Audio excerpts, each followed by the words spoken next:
अस्सलामुअलैकुम, कैसी हैं आप सब? अल्लाह का शुक्र, मैं तो बिल्कुल ठीक-ठाक हूँ। उम्मीद करती हूँ आप भी खैरियत से होंगे। आज फिर से हाज़िर हूँ मैं अपने नए ब्लॉग के साथ, जो कि बहुत इंटरेस्टिंग और बहुत मज़ेदार सा होने वाला है। आप पूरा देखिए और पूरा वॉच करिए। तो आप थंबनेल देखकर तो जान ही गए होंगे कि ये मेरा ब्लॉग आज क्या है। तो आज है ये दावत ब्लॉग, जो कि बहुत आपको मज़ा आने वाला है। तो आज देखिए मेरे यहाँ कौन आ रहा है। तो मेरे यहाँ आ रही हैं मेरी दोनों भांजियाँ और मेरी आपी और भाई साहब, सब लोग मेरे यहाँ दावत पर आ रहे हैं। दावत पर आने को तो नहीं थे, पर मेरी भांजी जो थी छोटी वाली, वो आई हुई थी। वो तो शाहजहाँपुर में रहती है, तो फिर वो आई हुई थी। तो मैंने उसे जो है वो 3 साल हो गए उसे मेरे यहाँ नहीं आ पा रही थी। तो आज वो अपने मायके में आई हुई थी। मायके में तो बराबर आती रहती, लेकिन मेरे यहाँ तकरीबन उसे तीसरी साल लग गई थी, तो वो नहीं आ पा रही थी। तो फिर आज आई है। तो ये देखिए मैं देने जा रही हूँ आपको पहले रेसिपी बादामी कौरमे की।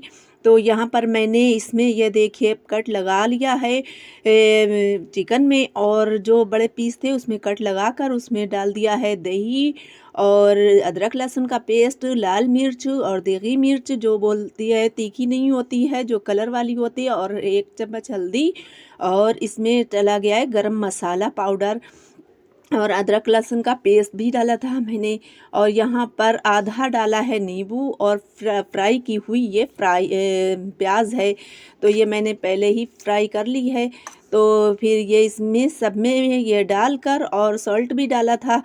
तो यहाँ पर मैंने इसको मैरिनेट करके रख दूँगी मैं ओवरनाइट के लिए। अगर आपके पास नहीं है टाइम, इतना वक्त नहीं है, तो फिर आप इसको जो है 2 घंटे 3 घंटे के लिए भी करके रख सकती हैं। तो बस ये अब आ गया है मेरा ये अब यहाँ पर मैं आटा गूँथने लगी हूँ, क्योंकि आज मैं बनाने वाली हूँ अपने घर पर ही नान। तो मैंने आटे में दही डाला है थोड़ा, 1 कप के करीब, और नमक, और थोड़ा सारा डाला है बेकिंग सोडा। तो यहाँ पर ये अब मैं बनाने लगी हूँ। मैंने आटा तो गूँथ कर रख दिया है सुबह से ही, और थोड़ा सारा गूँधा हुआ आटा भी मैंने उठा हुआ रख दिया था कल से, तो वो आटा भी मैंने उसमें मिक्स कर दिया था। तो यहाँ पर अब मैं आलू की चाट भी बनाने जा रही हूँ। तो ये मैंने देखे कढ़ाई में ज़ीरा और पिसा धनिया, काली मिर्च, ये सारी चीज़ें, लाल मिर्च, सब भून कर और ये डाल दी हैं। तो यहाँ पर मैंने पीस लिया है आलू की चाट के लिए। और ये अब देखिएगा ये कौरमे में जो जाएगा, मैंने वो मैरिनेट करके रख दिया था। अब हो गई थी नेक्स्ट डे, तो मैं बघारने जा रही थी। तो ये वही ऑयल है जो मैंने प्याज इसमें फ्राई की थी। तो ये सारे खड़े मसाले जो मैंने अभी दिखाए थे, ये सारे खड़े मसाले डालकर अब मैं इसको तेज़पत्ते और सारे खड़े मसाले डालकर मैं इसको, वही मैरिनेट किया हुआ जो गोश्त रखा था चिकन, वो मैं इसमें डाल दूँगी। तो यहाँ पर मैंने वो डालकर अब उसको तो साइड रख दिया है, क्योंकि वो भुन रहा है। और मैं इधर डालने लगी हूँ अब फुल्की। तो फुल्की में मैंने वही डाला था, ये इधर देखिएगा डाल रही हूँ मैं मट्ठा। मट्ठे में भी नमक, मिर्च और लहसुन, ये सब डालकर मैंने रख दिया था। और ये अब फुल्की डालूँगी। मैंने प्याज फुल्की में तो वही डाला है, बस क्या चीज़ कि नमक जाएगा। और ये देखिए अब मैं प्याज डाल रही हूँ, नमक और मिर्च मैंने पहले ही ऐड कर दिया था। और ये देखिए हरा धनिया और हरी मिर्च और प्याज मैंने डालकर, पानी डालकर अब मैं डालने लगी हूँ फुल्की भी। तो क्योंकि फुल्की जो है जब तक ना पड़े, दावत में ना हो, तो अच्छा नहीं लगता है। तो वही ये तो डालना बहुत ज़रूरी है। मैंने फुल्की भी तैयार कर ली थी। अब आ गई है बारी आलू की चाट को मिक्स सब करना। तो यहाँ पर मैंने एक ज़रा सा ऑयल डालकर वो सारे जो मैंने कटाई वाले मसाले डाले थे, पीसे थे, वो सारे कुछ इसमें डाल दूँगी। और इसमें जो है फूड कलर जो रेड वाला होता है, वो तो ज़रूरी डालना है, क्योंकि मैं रेड वाली बना रही हूँ और खूब खट्टी खटाई नहीं थी, तो मैंने उसमें नींबू भी ऐड कर दिया है। ये देखिए मेरी चाट भी बहुत मज़ेदार सी हुई थी, सबको बहुत ही टेस्टी लगी और सब ने बहुत मज़े से खाई थी। तो यहाँ पर मैंने आलू की चाट भी तैयार कर दी है झटपट से। मेरा तो बस एक छोड़ एक पकड़, मैं काम इस तरह से कर ही जा रही थी, क्योंकि मुझे मालूम था आजकल वक्त इतना होता नहीं है। यहाँ पर देखिए इसकी भी भुनाई जारी है। मेरा गोश्त भी इधर भुन रहा है और उधर मैं दोनों काम एक साथ कर रही हूँ। अब ये मैंने पीस कर डाले हैं मसाले, क्या जो कि बहुत ज़रूरी, बहुत ही ख़ास हैं, क्योंकि बादामी कहलाता है ये क़ोरमा। तो मैंने इसमें बादाम और काजू थोड़े से दही में डालकर मैंने इसको पीस लिया था, बिल्कुल पेस्ट बना लिया था, और वो इसमें डालकर खूब अच्छी तरह से फिर से भुनाई कर ली है। भुनाई करने के बाद में फिर उसमें डाल दिया मैंने मक्खन। तो अब इधर तैयारी होने लगी है, वो तो बन ही जाएगा हल्के हल्के। तो अब इधर तैयारी होने लगी है पुलाव की, और इधर उसकी यखनी भी तैयार हो गई थी, और चावल जब इसमें वो खौल आ जाएगी तो इसमें चावल भी डाल दिए जाएंगे। अब मेरे आ चुके हैं मेहमान जो कि आना थे, ये समरा बतूल हैं, और ये अभी अभी बस आ ही रही हैं। तो यहाँ पर मैं इनका मैंने वीडियो बना लिया है। यहाँ पर ये मेरे लिए कुछ मिठाइयाँ और फल वगैरह भी लाई थी। अच्छा, आज ये मैं मुझसे ऐसा काम हुआ कि इन लोगों ने मुझे बहुत ही डांटा कि आज बच्चों को स्कूल भेज दिया, कोई वेलकम के लिए भी नहीं है। तो यहाँ पर ये देखिए बच्चे, वाकई बच्चे देखकर बहुत खुश होते हैं बच्चों को। तो यहाँ पर ये लोग सब आ गई थी और बच्चे उन्हें नहीं मिले, घर खाली मिला। तो फिर बहुत मुझसे मतलब कह रही थी कि आपने आज रोकना था, तो आज नहीं रोका बच्चों को, लेकिन कैसे रोक सकते थे बताइए।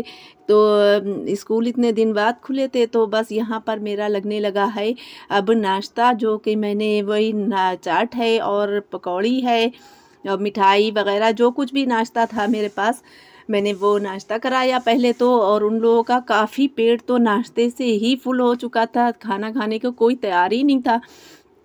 तो यहाँ पर मेरा नाश्ता भी लग चुका था। तो मैंने पहले तो नाश्ता कराया, तो फिर वो लोग बहुत कर रहे थे अब खाना किस पेट में खाएंगे।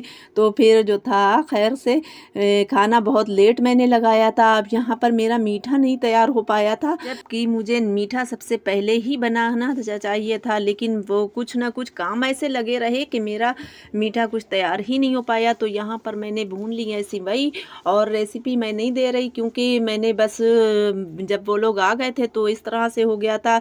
एक तो हिफ्ज़ा होती तो वो वीडियो भी बना लेती, लेकिन वीडियो भी ख़ुद बनानी हो रही थी और ख़ुद ही सारे काम देखना पड़ रहे थे। तो इस वजह से मैंने कुछ भी जो आ पाया वो मैंने आपको दिखा दिया, जो मैंने दिन भर किया। तो बस इसमें ही आप देख लीजिएगा जितना जो कुछ भी रह गया हो, कोई बात नहीं है। आ गई खूब, बच्चे बड़ा घर मिल गया खेलने के लिए बच्चों को। ये लो, यहाँ रखिए, चेयर पे रखिए, चेयर पे रखिए। वाह, ये मैंने आपको आटा तो गूंद कर पहले ही दिखा दिया था, जो कि सबसे पहले मैंने वो काम किया। तो आज आपको दिखाती हूँ मैं नान किस तरह से बनाती हूँ। तो आज मैंने घर पर ही रोटी यानी नान बनाई थी। तो वैसे तो हस्बैंड तो कह रहे थे ले आए बाज़ार से, लेकिन मैंने मना कर दिया। मैंने कहा नहीं, उस वक्त वहाँ से आते आते ठंडी हो जाएगी, मैं गर्म गर्म बनाऊँगी। तो यहाँ पर बहुत लेट हो गया था। तो फिर मैंने सोचा चले अब नान भी लगा लेते। वैसे तो मैं यही सोच रही थी कि ये खाना लगा दूंगी और आप लोग खाएं, और मैं लगा कर दूंगी। गरम गरम रोटी अच्छी खा ली जाती है, लेकिन फिर वो लोग मानी नहीं। तो फिर मैंने पहले ही बना ली थी। बनाई तो उनके सामने थी उनके आने के बाद, लेकिन पहले ही बना के रख ली थी क्योंकि नाश्ते से काफ़ी उन लोगों का पेट फुल हो चुका था। तो बस ये देखिए मेरी बहुत अच्छी सी नान हुई थी, और वो लोग देखकर इतना खुश हो रही थी, कह रही थी अरे वाह, खाला ने तो बहुत अच्छी नान लगा ली है। तो अब मेरा खाना भी सर्व होने लगा है। यहाँ पर मेरी भांजियाँ खुद ही आकर लग जाती हैं काम में। खैर से वो माशाल्लाह से नहीं देख पाती हैं मुझे अकेला काम करते हुए, पहले से तो आ ही नहीं पाई थी, नहीं तो वो खाना भी ज़रूर मेरी हेल्प कर देती। तो खैर से यहाँ पर खाना भी मेरा तैयार हो चुका था। और ये देखिए यहाँ पर मैं भूल ही गई बिल्कुल कलर डालना पुलाव में। तो जब कुकर जो खोला तो वो बड़ा सादा सा लग रहा था। तो यहाँ पर ये देखिए मैंने कलर भी ऐड कर दिया। फिर हिफ्ज़ा भी आ चुकी थी जब तक, तो हिफ्ज़ा भी साथ में खाना लगवा रही हैं और मेरी भांजियाँ भी खाना लगवा रही हैं। हमारा खाना हो चुका है शुरू।